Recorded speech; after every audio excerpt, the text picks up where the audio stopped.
Hello everyone, আসসালামু আলাইকুম। Welcome to Mahmuda's kitchen and blog. আজকে আমি আপনাদের মাঝে একটা রেসিপি শেয়ার করব, সেটি হচ্ছে পুঁই শাক দিয়ে ডাল এবং ডালের বড়ি দিয়ে রেসিপি।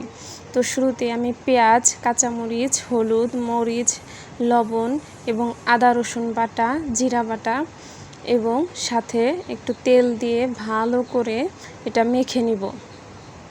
আসলে এই তরকারিটা মেখে রান্না করলে এতটা টেস্টি হয় আমার আগে জানা ছিল না, কারণ আমার এটা আগে খাওয়া হয়নি। আমি যেহেতু পুঁই শাকটা অতটাও পছন্দ করি না, কিন্তু ট্রাস্ট মি, এটা আপনারা রান্না করলে পেট ভরে ভাত খাবেন। তো আমি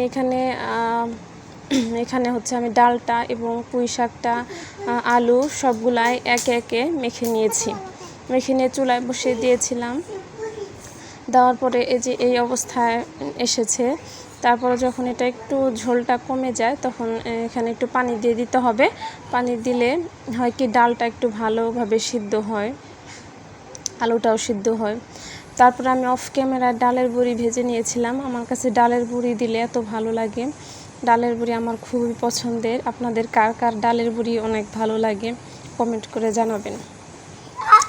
এটা অনেক মজা হয়। এটা আমি আগে খাইনি, যেহেতু আমি পুঁই শাকটা অতটা পছন্দ করি না।